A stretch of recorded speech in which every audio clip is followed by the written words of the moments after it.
finance ak fan lañ jëlee seen financement du say militant kenn finance du say militant du lu ngeen cotiser kan moo leen financé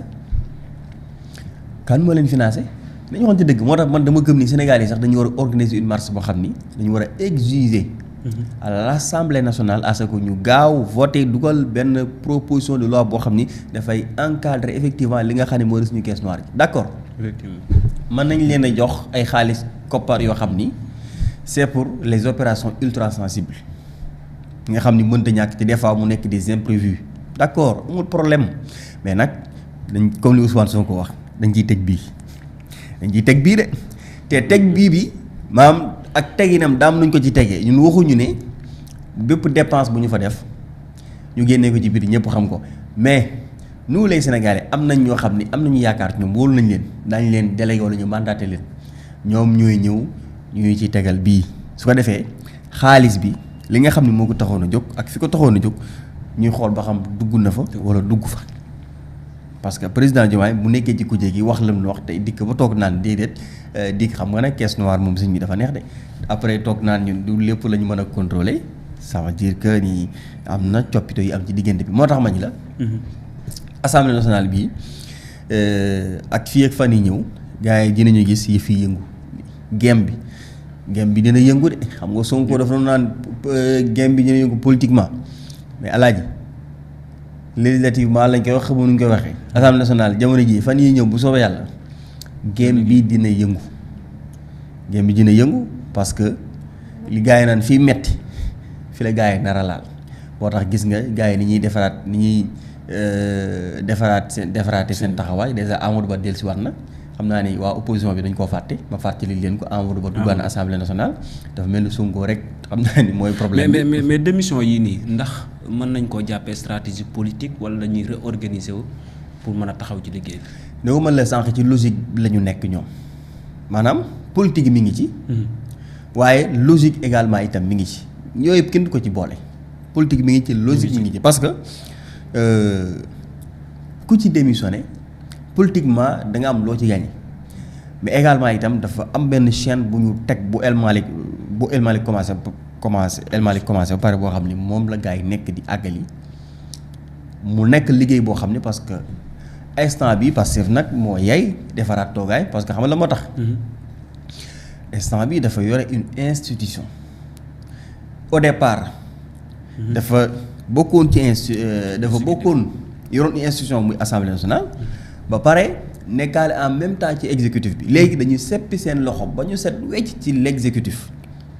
léegi ñoom ñu yore alaaji une institution à part entière muy Assemblée nationale même su fekkente ne am na ñu ko bokkal mais ñoom ñoo fa nekk majorité kon ñoom ñoo yore ñoom ñooy doxal loolu nag dafa laaj une réorganisation d'autant plus que nga amaat yeneen i nouveaux éléments yu xarañ xam nga alaaji Ousmane Sonko dugg si Amadou Ba dugg si waat Mountaga Tall la l'autre là nu ñu koy waati Mountaga Tall noonu la non mooy ki duggoon ak Amadou Ba rek mooy fàtte tur bi dina ñëw ñooñu dugg si waat il faut que nga defaraat sa taxawaay maanaam réorganiser waat Assemblée nationale bi defaraat bureau bi moo tax Ismaïla Diallo démissionné Cheikh Thioro Mbacké démissionné loolu su ko defee day permettre El Malick Ndiaye su mu mën a dugg Amadou Ba bu Pastef également mën a dugg si parce que Amadou Ba koo xam nga ñooñu ñooy dañu bokk ci les véritables kàngamu parti bi parce que nag dañu jëm ci combat bu féroce boo xam ni xam-xam la laaj ak stratégie boo bëggee dégg-dëgg instant bi Pastef fi mu li ko dese ci kanam jamono jii nii li mu war a jàmmarloo ak Bassirou Diomaye Diakhar Faye ak ñi ñu àndal dafa laaj xam-xam xel mu sell xam-xam bu ñor li waa ji naan xam-xam du pexe ndeke da doon nappe Balla Moussa Fafana boo waxee mu naa la xam-xam du pexe ndeke réew bi nappe yàgg na fi nag mais dañu jëm foo xam ni alaaji Pastef dafa laaj ñi nga xam ne ñu ay kàngamam ñu occuper alaaji à des fonctions stratégiques notamment au sein de l'Assemblée nationale moo tax instant bi il faut que nag Ismaïla Diallo d'accord mais tey Ismaïla Diallo fu mu taxawee Amadou Ba taxaw ñëpp xam na ni Amadou Ba moo nekk ci kanam Cheikh Thioro Mbacké am na engagement mais ñëpp xam nañ jàngul nasaraan kon bokk kon loolu yaakaar naa ne lu logique la à ce que ñoom ñu génn pour permettre à ce que ñii ñu mën a dugg parce que objectif bi loolu kese la ñii génn ñoom ñu dugg su ko defee xam nga alaaji assemblée boo am Amadou Ba am fa maître Tall comme avocat am fa le procureur Alioune Ndoye kooku moom yaakaar naa ne lu jëm ci ay texte ak kii règlement ak yooyu moom wax dëgg yàlla loolu ci Pastef wax mënees nga ko jàpp téere ba pare nag ñu am seen ay conseillers yoo xamante ni si nii ñoom ñoo nga toog fële di xaar ñu consulter leen ñu mën leen a jox seen xalaat ci loolee moo tax ma ñu la Pastef dafa xam ni dafa jëm ci moment boo xam ni il faut que ñoom ñu defaraat seen taxawaay alaaji stratégiquement pour mën a faire face parce que déjà demaguñ fenn Ousmane Sonko di wax ay waxi combine ak ñoom seen il faut ñoom ñu mën a utiliser seen moyen seen xam-xam mais institution bi nga xam ni téye nañ ko également itam pas di ko xeexee politiquement mais ñoom itam duñu politique ba nekk fi ñu nekk kon en tout cas loolu yëpp dafa nekk ay aspects yoo xam ni da nga ko ci bàyyi xel moo tax bi ma gisee li man nekkul surprise ci man d'autant plus que comme li ma wax xam nga fu ñu war a attaquer caisse noire ak ñoom seen foofu itam nag wax dëgg yàlla voilà loolu yëpp day nekk loo xam ne lu décisif la et que Pastef du bëgg di diir muy may cette fois-ci jay jam oui cette fois-ci nii bëggul di diir ñu naan kenn di ci am looy layam d'accord fii moom Pastef mënta def dara ba kenn du ci wax mais Pastef dafa jëm ci phase yoo xam ne lépp lu muy def dana fexe teg ko tegin boo xam ni ku ci wax itam da nga xam ni kii day wax pour wax nii rek mais xam-xam maa juridiquement wala leneen lu ma ci doon du am lenn loo xam ni mën nga ko ci duut baaraam kon loolu alaaji ay aspect la yoo xamante ni si nii gars yi il faut que ñu bàyyi ci xel moo tax ñu nii coow li bari na parce que li am Pastef moom li ma wax sànq Pastef gars yi dañuy concours goree yi ñoom ñuy concours gën a gore gars yi dañuy concours maa la dàq wor maa la dàq trahir maa la dàq rambaaj maa la dàq fumiste naa ba am rang boo amul doon ci kilifa gi Pastef ñoom ñëw di concours maa la gën a gore maa la gën a nu mu tuddati bëgg projet bi maa la gën a bëgg pros Ousmane Sonko parce que le mot pros boobu Ousmane Sonko boo fàttali ko discours bi mu def foofu la ci arena bii passé ci discours am le mot pros ñëw na ci discours am à maintes reprises te li mu ko daan faral di wax bariwul mais keroog bi mu taxawee Dakar arena la jam ñaañ le mot pros boobu noonu alaaji presque ñëw na à plusieurs fois dans son discours loolu nag am na lu tax mais lan moo tax mooy le président Assemblée nationale léegi bon peut-être xëy na politiquement am na moom lu ci jublu pros mooy président Ousmane Sonko xam nga bee dafa nekkoon premier ministre ni bee mu nekkoon président parti Pastef ñeneen ñi nangu boo nekkee militant Pastef également mën nga ko woowee président mais bu nekkul militant Pastef mën nga ko woowee président mais léegi nag fi mu ne nii moom dëgg yàlla nga bëgg ko ak nga bañ ko président parce que mooy le président de l'Assemblée nationale kon fi mu ne nii pros boobu di président Ousmane Sonko moom ñi ko doon bañ a wax boo waxee ñu naan la Ousmane Sonko naan la seen président parti la effectivement nag nekkutoon président donc effectivement gars yi lañ daan wax boo ñu ne non seen président parti la waaye léegi moom gars yi dañuy wax de gañ nag parce que mosuñu yéene Ousmane Sonko nekk président baatu président léegi nag pros boobu noonu fi mu ne nii mi ngi soog a am saa ngeen bëgg ko ngeen bañ ko par la force da ngeen ko woowee pros parce que mooy le président de l'Assemblée nationale léegi président Ousmane Sonko comme ni ko Diallo doon waxee moo tax man la Pastef gars yi di concours ay gore rek nangam ñoom duñu concours ku la gën a gore comme ni ko Ousmane Sonko waxee gore mi ngi nekk digg Ngor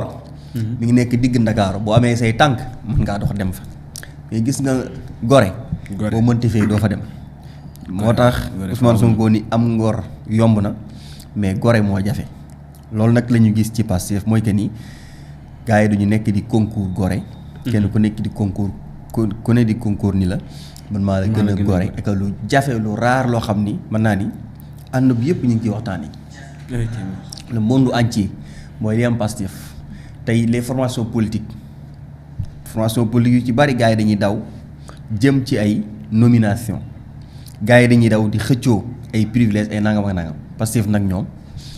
du ma ni daw ñu jëm ci nomination wala nangam mais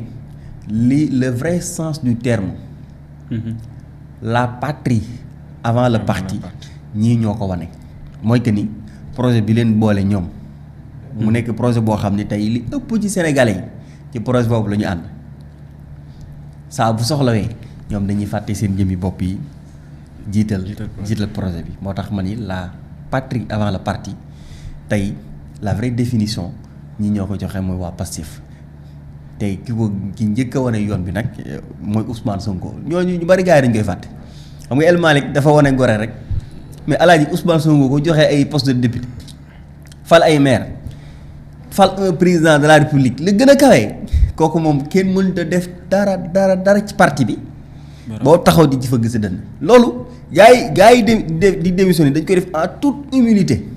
parce que loo fi def rek boo gisoo gis Ousmane Sonko gis ni moom def na lu ko gën a kawe yàlla xam na ko loo fi def ba jàpp ni mën ngaa taxaw fa gis a dënn wala war koo mën a ndamoo moo tax lu ci waay ji def na nga ko def en toute humilité ndax parti Pastef kenn mënu fee def dara ba jaay ko Ousmane Sonko. wallaahi moo tax El Malick am na woy wudul fay def na lu ne mais fu ñu bàyyi Ousmane Sonko moom mi bàyyi fàtti te pourtant Macky Sall tolloon na moment Macky Sall newoon na ko kaay nga d'accord ñu randal élection yi ma fexe ba nga bokk mu ni ko mukk man sama jëmmi bopp ji xam nga kooku bu doon boppam kese moo ko ñor mais mënoon na ni kon xaaral lu mu tuddati voilà. pour repousser élection yi bu ko defee mën na bokk mais ni ko déedéet man tànn naa candidat ba pare te sama jëmmi bopp ci jëmul kon parti Pastef mu nekk parti boo xam ni ki ko jiite ci boppam moom moo njëkk a wane yoon bi muy Ousmane Sonko El Malick nag dikk gën koo feddali parce que bi Ousmane Sonko xale yoon wane ko ñi ngi doon xaar en contrepartie ci président Bassirou Diomaye Diakhar Faye moom mu njëkk a feddali kóllëre googu wala ngor googu wala gore googu mais ñu bari dañuy jàpp ni moom dafa dem ba ci digg bi daal mu laal signal voilà jaar na li Pastef jaar na li ñu demoon ba jàpp ni Ousmane Sonko mbaa ñëpp duñu ko war ñëpp duñu ko trahir El Malick Ndiaye ni déedéet ñi doon gore ba tey ñi ngi gore daal di wane yoon boo xam ni instant bi moom la ñu gis ñi ci des ñëpp di ci jaar muy Cheikh Thioro Mbacké muy docteur Ismaïla Diallo te du ñoom kese ak feneen man gëm naa ni ñi gëm projet bi dëgg te resté ak Ousmane Sonko ba nii nii képp koo xam ni projet bi laaj na da nga bàyyi dem wuy ci projet bi. voilà dañuy desandi ci lu ni mel ndax kii di Yankhoba Diémé moom itam daal dinay génn démb nee na ba tey day woy di des parti Pastef ci la daal di bokk sax waaye balay loolu moom daal dinay xam ne Ousmane Sonko bi mu njëkkee yëkkati kàddu bi ni nga xamante ni moo di réew mi dafa manqué autorité moom moo ci njëkk a dox tànk jàmm ci président de la république daal di koy gis ngir xool naka lay def ba jàmm dellusiwaat ci xëy na jombul alaaji dañuy jox vidéo bi kebe ñu daal di koy déglu daal di dikkaat ñu daal di koy faram-fàcce ci nu mu gën a yaatoo moom Yankhoba Diémé. gis nga keroog bi président du parti yëkkati kaddu ba wax dëkk bi dafa ñàkk kilifteef. Le lendemain j'ai même forcé les barrages du palais pour aller ma waxee ko noonu. oui. solliciter une audience non protocolaire au président Bassirou Diomaye Diakhar Faye ma wax ko li ma xalaat te dama ko waxee fii parce que bu jàpp naa ne ànd loolu lay njëriñ loolu laa jàpp ma ne ko bu lii tax lii war a dem lii war a am donc ma dox ci yooyu tey ce serait malvenu tey man ma taxaw mu woo ma juste en tant que ministre en charge des affaires courantes nga taxaw ne doo wuyu benn ñaareel bi dama koy wax te assumer li ma nekk nii du affaire lay man bu yooyu yëpp amul woon mu des leneen lu dul dem participer ci gouvernement Bassirou Diomaye Diakhar Faye président de la République mais Ousmane Sonko bokk ci ñi fal ñu wër Sénégal yëpp wax leen ne kii mooy def ñu wër Sénégal wax leen ne Diomaye mooy Sonko Sonko mooy Diomaye ñu war a taxaw tey pour taxaw aar wattu ñii nga xam ne ñooy xale yi loru ba tey ma war a dugal entre parenthèses la République pendant 3 ans pendant 4 ans dama jàpp ne awma lu may wax sama waa koñ la nava su nga keroog bi président du parti. merci moom Yankhoba Diémé laaj ñu ngi lay jaajëfal yow tamit Kébé mu ngi noonu moom ni ki démb la amal bi de sortie lam ca daal di xamle mooy jour bi nga xamante ni kii di Ousmane Sonko daal di nay wax réew mi dafa manqué autorité maanaam dafa pan kilifa amul kilifa moom mii moo ci daal di dox tànki jàmm dem ci président ne ko lii bu mu waral lii am waral sax dara amul woon moom nag muy wéy di ànd ak kii di président Diomaye ngir askan bi waaye itam ngir li nga xamante ni moo di Sonko moo ne Sonko mooy Diomaye Diomaye mooy Sonko ñu jaay ko askan bi moom loolu moo tax tey muy wéy di ànd ak moom di liggéey ngir askan bi. waaw moom xam nga ndeysaan moom ci boppam dafa wax ba yee boppam te bàyyiwu ci xel waaye wax na itam ba dugal boppam te bàyyiwu ci xel xam nga alaaji booy dox tànki jàmm. da nga koy dox ci dëgg. et puis d'accord moom bi Ousmane Sonko waxee problème autorité moo am ci réew mi waaw moo tax yii am te dama yaakaar ni nit moom bu fekkee ni da nga nekk koo xam ni da ngay dox tànki jàmm bu moom da nga war di anticiper déjà moom wane na ak lajjiteem te dara xewul. parce que waaw bu doxoon li mu waroon a dox. lii am du am parce que xam nga moo tax. Sénégal ngay fekk ñaar ñoo xam ne dañuy jote ñaar ñu jote. ñu dem ci ki ñu gën a yab maanaam moom ki ñu gën a yab